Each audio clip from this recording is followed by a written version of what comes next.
Talks. This is your favorite doctor, Dr. Murphy, here with me today, and he's going to be answering your question about allergies, and it's a little detailed. There's a few pieces to this question. So you've submitted this question, and he's specifically focusing on this topic, and today we're talking about allergies, and we've been talking about it a lot lately because it's, of course, allergy season, and there's some weird things about, seasonal allergies. When do you see them? If you're an adult, if you're a kid. So first, in general, I thought I would talk about if you're an adult and all of a sudden you're starting to notice allergies during certain seasons. What does that mean, and why didn't you have them if you were younger? Or how does that work exactly? Your body actually changes allergies in the course of your life. Okay. When I was a young boy, I was never allergic to ragweed. I could walk in a ragweed field and be just fine. About 10 years ago, I developed a horrendous allergy to ragweed. I couldn't walk into our hay fields without sneezing probably 300-400 times within an hour. I mean, my chest would just kill me from sneezing all the time. And so I developed an allergy to ragweed. And to understand allergies is incredibly complicated. You can be allergic to one thing one year and not allergic to the next year. They vary. And there's what they call antigenic shifts from allergies to where you can be allergic to one pollen, excuse me, and then the next year the pollen changed a little bit, now you're not allergic to it. So some years are worse for allergies than others. Some pollens are a little bit more virulent than others. Depends on the season, the time, the humidity, the wind. So many things factor into allergies as to how bad of an allergy season is.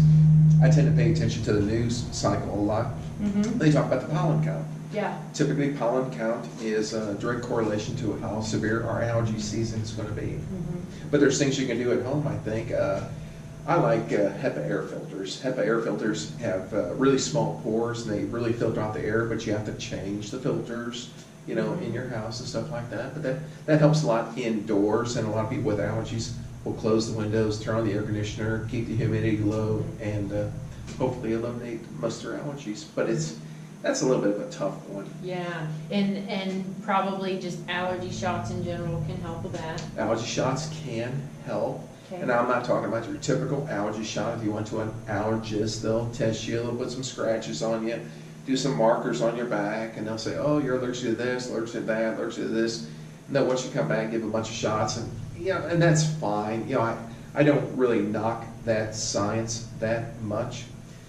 I personally do it from the approach of a shotgun, or in this case, a nuclear bomb, where I give you a shot to where you're not allergic to anything. Yeah.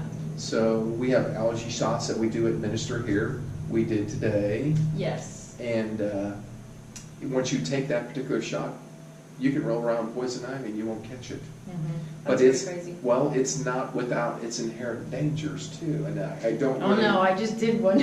I don't really like giving them. Yeah. Unless it's really necessary. Okay. So if your head's completely plugged up, you have a sinus infection, blah blah blah. I can't sleep. I'm miserable. Fine. But come in and get a preemptive strike. I want an allergy shot so I don't come down with allergies. No, I'm not going to do that. Oh, okay. And why is that exactly? Well, once again, everything we do in medicine is not without its underlying dangers. And this allergy shot's a steroid shot.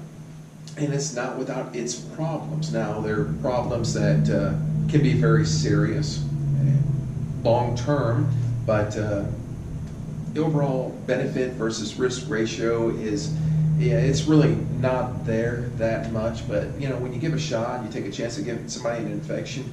I'm giving you a steroid, it's going to suppress your adrenal glands, but you're not going to be allergic to anything. Yeah. So if you need this shot to survive and be normal in life, I don't have an issue with that. Okay. But if you come in with a little bit of sniffles and a couple of sneezes, no, I'm not going to give you that shot.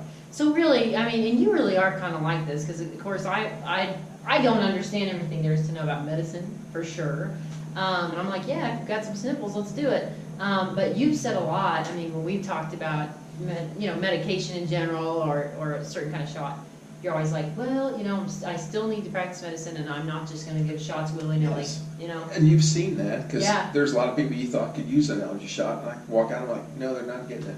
Okay. It's not yeah. severe I enough. definitely have seen that. I think that's pretty cool, because I know there's a lot of people out there who are happy to give shots and pills right and left, and I think it makes a difference when you're... They do, and a lot of it's individually based. I Yeah. mean, you really have to be symptomatic with it and be severe with it to where I think it's affecting your quality of life Okay. before I'll do something like that. But no, just to walk in and say, I need an allergy shot, and there's no sniffles, no stuffy nose, no sneezing, no coughing, sorry, I'm not gonna do Yeah. it. And you can probably find a doctor or some other clinic that will do it without that Yeah. concern, but no, I can't do that.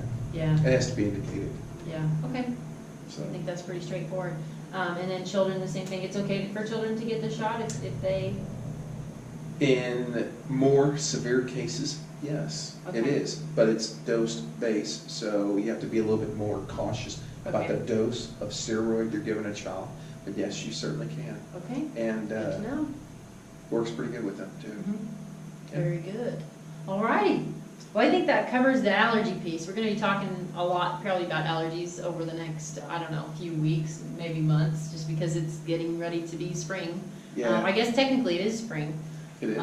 So, if you have questions and you are coming in already, if you're coming in for weight loss in our Jane or Joplin Clinic, and if you're coming in for urgent care or DOT physicals, whatever else it might be, ask about it. And then Dr. Murphy would be happy to chat with you about it and see if it's something that maybe you could benefit from having. Yep. Otherwise, we hope you are staying healthy out there, not sneezing too much. But anyway, I think that's everything. What do you think? I think that's it. Alrighty, well, be sure to come in and ask us about it, and we look forward to seeing you. Thanks for watching Doc Talk.